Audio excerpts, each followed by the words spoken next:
Assalamualaikum warahmatullahi wabarakatuh. Innal hamdalillah nahmaduhu wa nasta'inuhu wa nastaghfiruh wa na'udzu billahi min syururi anfusina wa min sayyiati a'malina. May yahdihillahu fala mudhillalah wa may yudlil fala hadiyalah. Asyhadu an la ilaha illallah wahdahu la syarikalah wa asyhadu anna Muhammadan 'abduhu wa rasuluh.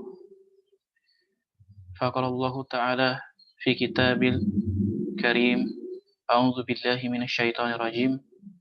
Bismillahirrahmanirrahim. Ya ayyuhalladzina amanu taqullaha haqqa tuqatih wa la tamutunna illa wa antum muslimun. Fa inna asdaqal hadithi kitabullah wa khaira hadi Muhammad sallallahu alaihi wasallam. Qal talabul ilm faridatun ala kulli muslim. Baiklah teman-teman, perkenalkan nama saya Imam Darwan Gumai dengan NIM 1512000029 akan menyampaikan pemaparan saya, presentasi saya terkait makalah yang telah saya tulis dengan judul HAM dalam konsep Islam sebagai pemenuhan tugas mata kuliah Pendidikan Agama Islam dengan dosen pengampu Bapak Dudu Ridwan Ulhaq, STHI MSI. Saya berasal dari Prodi Ilmu Hubungan Internasional angkatan 2020 kelas A. Baik, sebelum presentasi, maka baiknya kita mulainya dengan basmalah terlebih dahulu. Bismillahirrahmanirrahim. Nah, pertama yang akan saya bahas adalah definisi HAM. HAM merupakan singkatan dari hak asasi manusia. Hak tersebut adalah hak yang melekat pada setiap individu. Ada yang mendefinisikan HAM dengan kekuasaan dan keamanan yang dimiliki oleh setiap individu. Hak asasi manusia adalah tuntunan yang secara moral bisa dibenarkan agar seluruh manusia dapat menikmati dan melaksanakan kebebasan mereka, harta benda mereka, dan pelayanan-pelayanan mereka yang dipandang perlu untuk mencapai harkat kemanusiaan. Dalam Undang-Undang Nomor 39 Pasal 1 Tahun 1999, HAM memiliki pengertian HAM adalah seperangkat hak yang melekat pada hakikat-hakikat dan pada hakikat dan keberadaan manusia sebagai makhluk Tuhan yang Maha Kuasa dan merupakan anugerahnya yang wajib dihormati, dijunjung tinggi, dilindungi oleh negara, hukum, pemerintah, dan setiap orang demi kehormatan serta perlindungan, harkat dan martabat.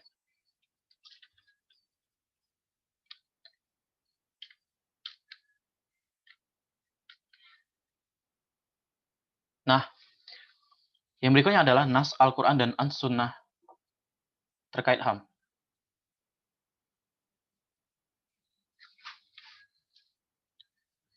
Dalam Al-Quran terdapat 40 ayat yang berbicara mengenai paksaan dan kebencian. Lebih dari 10 ayat bicara larangan memaksa untuk menjamin kebebasan berpikir, berkeyakinan, dan mengutarakan aspirasi. Misalnya, Quran Surat 18, Surat Al-Kahf, ayat ke-29, yang memiliki arti, Allah Ta'ala berfirman, kebenaran itu datangnya dari Rabb-mu. Barang siapa yang ingin beriman, hendaklah ia beriman, dan barang siapa yang ingin kafir, biarlah ia kafir. Quran Surat Al-Kahf, ayat 29. Yang kedua, Al-Quran telah menengahkan sikap menentang kezaliman dan orang-orang yang berbuat zalim. Dalam sekitar 320 ayat dan memerintahkan berbuat adil dalam 54 ayat yang diungkapkan dengan kata-kata adil, qist, dan kisos. Yang ketiga, Al-Quran mengajukan sekitar 80 ayat tentang hidup, pemeliharaan hidup, dan penyediaan sarana hidup. Misalnya, barang siapa yang membunuh seorang manusia, bukan karena orang itu membunuh orang lain, atau bukan karena membuat kerusakan di bumi, maka akan ia telah membunuh manusia seluruhnya. Quran Surat Al-Ma'idah ayat 32. Dan juga Al-Quran berbicara kehormatan dalam sekitar 20 ayat.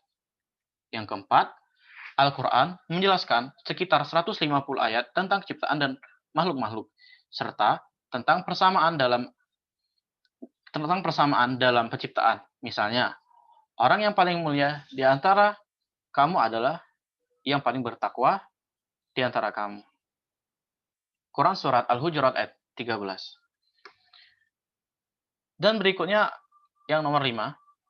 Pada Haji Wada, Rasulullah SAW secara gamblang menegaskan bahwa tentang hak asasi manusia pada lingkup muslim maupun non-muslim, pada lingkup antara pemimpin dan rakyat, pada lingkup laki-laki dan wanita. Pada khutbah itu, Nabi SAW juga menolak teori Yahudi yang mengenal nilai dasar keturunan. Maka kesimpulannya adalah manusia di mata Islam semuanya sama, walaupun berbeda keturunan, kekayaan, jabatan atau jenis kelamin, ketakwaanlah yang membedakannya. Bahkan rakyat dan penguasa pun juga memiliki persamaan dalam Islam. Yang demikian belum kita temukan pada sistem modern. Nabi Shallallahu Alaihi Wasallam sebagai kepala negara juga adalah manusia biasa. Berlaku terhadapnya apa yang berlaku bagi rakyat, maka Allah memerintahkan beliau untuk menyatakan, katakanlah bahwa aku hanyalah manusia biasa, hanya saja aku diberi wahyu, bahwa Tuhanmu adalah Tuhan yang esa. Yang ketiga adalah rumusan HAM dalam Islam. Ada 2 poin penting. Yang pertama, hak alamiah dan hak hidup. Sub dari hak-hak alamiah yaitu adalah yang pertama, hak hidup. Hak hidup, Allah menjamin kehidupan diantaranya dengan melarang pembunuhan dan mengkisos pembunuh. Kita bisa melihatnya pada Quran Surat Al-Ma'idah ayat 32, Quran Surat Al-Baqarah ayat 179. Bahkan seorang yang sudah dalam keadaan jenazah pun, mayit, itu masih mendapatkan haknya. Dalam hadis riwayat Bukhari, Rasulullah Sallallahu Alaihi Wasallam bersabda, apabila seorang mengkafani mayat saudaranya, hendaklah ia mengkafaninya dengan baik. Atau janganlah kamu mencaci maki orang yang sudah mati. Sebab mereka telah melewati apa yang mereka kerjakan. Nah, kedua hadis ini riwayat Bukhari.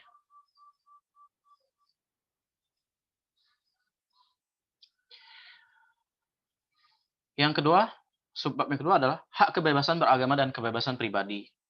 Kebebasan pribadi seperti yang kita tahu adalah hak yang paling asasi bagi manusia, dan kebebasan paling suci adalah kebebasan beragama dan menjalankan agamanya, selama tidak mengganggu hak-hak orang lain. Dalam firman Allah Ta'ala, seandainya Tuhanmu menghendaki, tentulah berimanlah seluruh orang di muka bumi ini. Apakah kamu memaksa manusia supaya mereka menjadi orang beriman semuanya? Quran Surat ke-10 ayat 99. Untuk menjamin kebebasan kelompok, masyarakat, dan antar negara, Allah memerintahkan memerangi kelompok yang berbuat aniaya terhadap kelompok lain. Quran Surat Al-Hujurat ayat 9. Begitu pula hak beribadah dengan non-muslim. Khalifah Abu Bakar radhiyallahu an menasihati Yazid ketika akan memimpin pasukan. Kamu akan menemukan kaum yang mereka mempunyai keyakinan, bahwa mereka tenggelam dalam kesendirian beribadah kepada Allah Ta'ala di biara-biara. Maka biarkanlah mereka. Khalid bin Walid melakukan kesepakatan dengan penduduk Hira untuk tidak mengganggu tempat peribadatan, gereja dan sinagog mereka, serta tidak melarang upacara-upacaranya. Kerukunan hidup di antara umat beragama Bagi golongan minoritas diatur oleh prinsip umum ayat Al-Baqarah ayat 256 yang berbunyi Innallah la ikraha fid din. La ikraha fid din yang artinya tidak ada paksaan dalam beragama.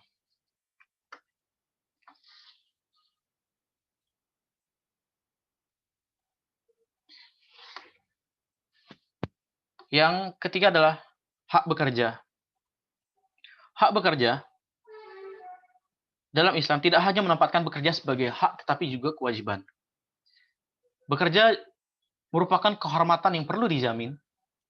Nabi Shallallahu Alaihi Wasallam bersabda, tidak ada makanan yang lebih baik yang dimakan seorang daripada memakan yang dihasilkan dari hasil tangannya sendiri. Hadis riwayat Bukhari. Dan Islam juga menjamin hak pekerja seperti dalam hadis Rasulullah Shallallahu Alaihi Wasallam bersabda, berilah pekerja itu upahnya sebelum keringatnya. Hadis riwayat Ibnu Majah. Nah, poin kedua, hak hidup. Islam melindungi hak yang diperoleh manusia yang disyariatkan oleh Allah Ta'ala. Di antara hak ini adalah hak kepemilikan. Islam menjamin hak kepemilikan dan mengharamkan penggunaan cara apapun untuk mendapatkan harta orang lain yang bukan haknya. Sebagaimana firman Allah Ta'ala yang berbunyi, dan janganlah sebagian kamu memakan harta sebagian yang lain.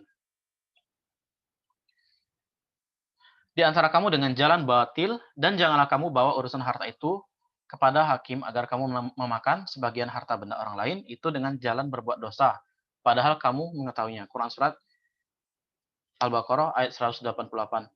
Oleh karena itulah Islam melarang riba dan setiap upaya yang merugikan hajat manusia.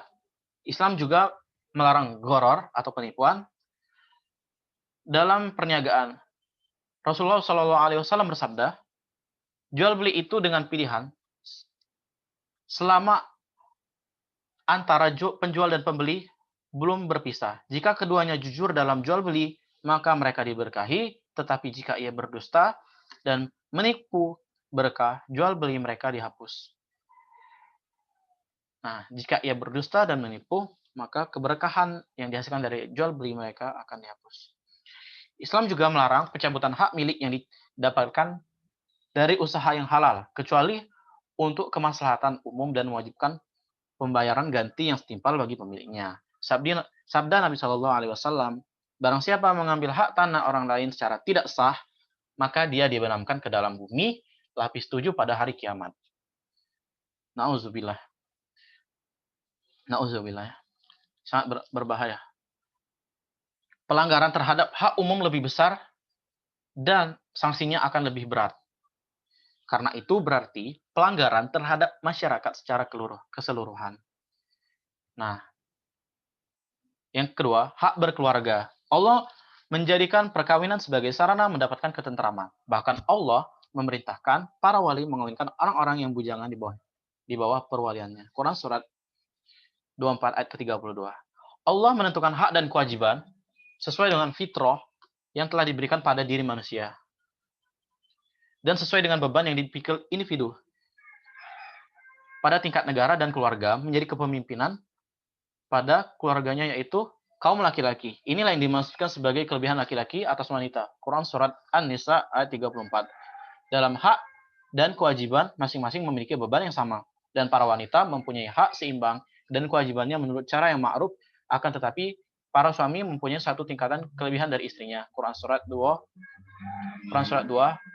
Al-Baqarah ayat 228. Yang ketiga, hak keamanan. Dalam Islam, keamanan tercermin dalam jaminan keamanan mata pencarian, keamanan jiwa, serta harta benda. Firman Allah Ta'ala, Allah yang telah memberikan makanan kepada mereka untuk meninggalkan lapar dan mengamankan mereka dari rasa ketakutan. Di antara jenis keamanan adalah dilarangnya memasuki rumah tanpa izin. Quran Surat ke-24 ayat ke-27. Jika warga negara tidak memiliki tempat tinggal, negara berkewajiban menyediakan baginya, termasuk keamanan dalam Islam, adalah memberi tunjangan kepada fakir miskin, anak yatim, dan yang membutuhkan. Oleh karena itulah Umar ibnu Khattab radhiyallahu an menerapkan tunjangan sosial kepada setiap bayi yang lahir dalam Islam, baik miskin maupun kaya. Dia berkata, Wallahi, demi Allah, yang tidak ada sembahan selain Dia. Setiap orang mempunyai hak dalam harta negara ini, aku beri atau tidak aku beri. Abu Yusuf dalam Al-Kharaj. Umar jugalah yang membawa seorang Yahudi tua miskin ke petugas Baitul Mal untuk diberikan sodakoh dan dibebaskan dari jizyah. Bagi para terpidana atau tertuduh, mempunyai jaminan keamanan untuk tidak disiksa atau diperlakukan semena-mena. Peringatan Rasulullah Shallallahu Alaihi Wasallam, sungguhnya Allah menyiksa orang-orang yang menyiksa manusia di dunia. Hadis riwayat Al-Hamsah. Islam memandang gugur terhadap keputusan yang diambil dari pengakuan kejahatan yang tidak dilakukan. Sabda Nabi Shallallahu Alaihi Wasallam, sesungguhnya Allah menghapus dari umat kesalahan dan lupa serta perbuatan yang dilakukan paksaan. Hadis riwayat Ibnu Majah. Di antara jaminan keamanan adalah hak mendapat suaka politik.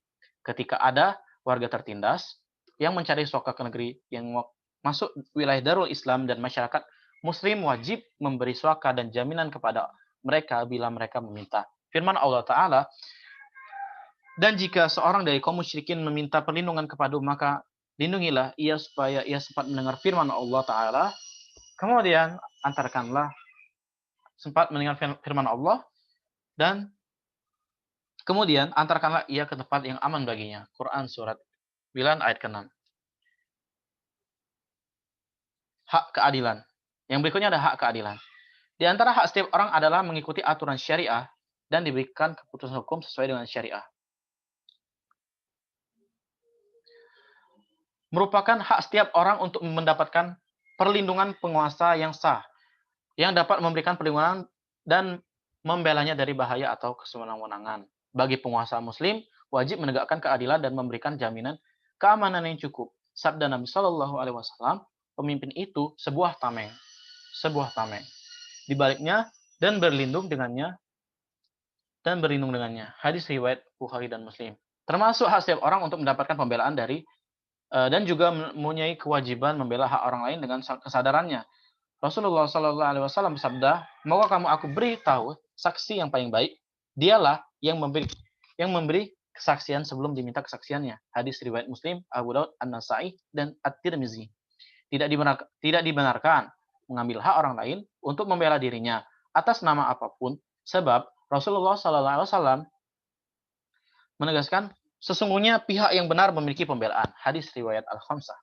Seorang muslim juga berhak menolak aturan yang bertentangan dengan syariah dan secara kolektif diperintahkan untuk mengambil sikap sebagai solidaritas terhadap sesama muslim yang mempertahankan hak.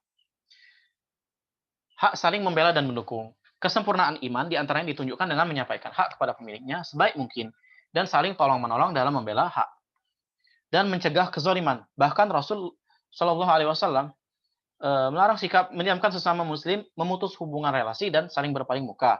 Sabda Nabi Shallallahu Alaihi Wasallam, hak muslim terhadap muslim ada 5: menjawab salam, menjenguk yang sakit, menghantar ke kubur, memenuhi undangan, dan mendoakan bila bersin. Hadis riwayat Bukhari. Hak keadilan dan persamaan. Allah mengutus Rasulullah Shallallahu Alaihi Wasallam untuk melakukan perubahan sosial dengan mendeklarasikan persamaan dan keadilan bagi seluruh umat manusia. Lihat Quran surat Al-Hadid ayat 25, Al-A'raf 150 dan An-Nasa'i. An-Nisa ayat ke-5. Manusia seluruhnya sama di mata hukum. Sabda Nabi Shallallahu Alaihi Wasallam, seandainya Fatimah anak Muhammad mencuri, pasti aku potong tangannya. Di sini menunjukkan bahwa keadilan, siapapun ia tanpa ada pandangan ia pejabat, ia siapa, bahkan seorang anak Rasulullah SAW mendapatkan pengajaran yang begitu dari Rasulullah SAW. Tetap sama, tidak ada diskriminasi hukum. Untuk menerapkan hukum tidak ada diskriminasi. Begitu mulianya, begitu bijaknya dan adilnya baginda Nabi Shallallahu Alaihi Wasallam. Nah, yang terakhir adalah HAM dalam konsep Islam. Untuk memahami HAM dalam konsep Islam terlebih dahulu kita akan menjelaskan pengertian dasar tentang HAM. Dalam bahasa Arab, HAM dikenal dengan hak al-insani al-asasi atau juga disebut sebagai hak al-insani ad-daruri, yang terdiri dari 3 kata, yaitu A, kata hak, yang artinya milik, kepunyaan, kewenangan, kekuasaan untuk berbuat sesuatu dan merupakan sesuatu yang diperoleh. B, Kata manusia al-insan, makhluk yang berakal budi berfungsi sebagai subjek hukum. C. Asasi, yang artinya bersifat dasar atau pokok. Secara terminologis, HAM dalam persepsi Islam, Muhammad Haifullah Ahmad memberikan pengertian bahwa HAM merupakan hak yang melekat pada diri manusia yang bersifat kodrati dan fundamental sebagai suatu amanah dan anugerah Allah Subhanahu wa taala yang harus dijaga, dihormati dan dilindungi oleh setiap individu masyarakat atau negara. Bahkan Ibn Rushd lebih menegaskan bahwa HAM dalam persepsi Islam telah memberikan format perlindungan, pengamanan dan antisipasi terhadap berbagai hak asasi yang bersifat primer, daruriyat yang dimiliki oleh setiap insan. Perlindungan tersebut hadir dalam bentuk antisipasi terhadap berbagai hal yang akan mengancam eksistensi jiwa, eksistensi kehormatan, keturunan, eksistensi harta benda, material, eksistensi akal pikiran, serta eksistensi agama. Hak asasi dalam Islam berbeda dengan hak asasi menurut pengertian yang umum dikenal, sebab seluruh hak merupakan kewajiban bagi negara maupun individu yang tidak boleh diabaikan. Rasulullah Shallallahu Alaihi Wasallam pernah bersabda, sungguhnya darahmu, hartamu, dan kehormatan haram atas kamu. Hadis riwayat Bukhari dan Muslim. Maka negara bukan saja menahan diri dari menyentuh hak asasi ini, melainkan mempunyai kewajiban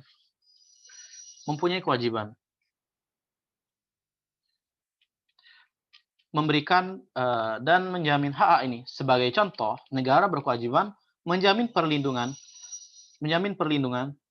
sosial bagi setiap individu tanpa ada perbedaan jenis kelamin, tidak ada juga perbedaan muslim dan non-muslim.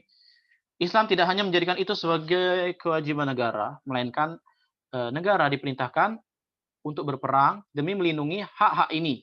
Dari sinilah kaum muslimin di bawah Abu Bakar memiliki orang-orang yang tidak mau membayar zakat. Negara juga menjamin tidak ada pelanggaran terhadap hak ini dari individu. Sebab pemerintah mempunyai tugas sosial yang apabila tidak dilaksanakan berarti tidak berhak untuk memerintah. Mana Allah Ta'ala berfirman, yaitu orang-orang yang jika kami teguhkan kedudukannya di muka bumi, niscaya mereka menegakkan sholat, menunaikan zakat, menyuruh berbuat ma'ruf dan mencegah perbuatan mungkar. Dan kepada Allah lah kembali semua urusan. Quran surat ke-22 ayat keempat. Baiklah, itu saja materi dari saya kali ini. Semoga bermanfaat. Saya tutup dengan doa kafaratul majelis. Subhanakallahumma wa bihamdika, asyhadu an la ilaha illallah, subhanakallahumma wa bihamdika, asyhadu an la ilaha illa anta, astaghfiruka wa atubu ilaik. Jazakumullah khair. Assalamualaikum warahmatullahi wabarakatuh. Wabillahi taufiq wal hidayah. Wassalamualaikum warahmatullahi wabarakatuh.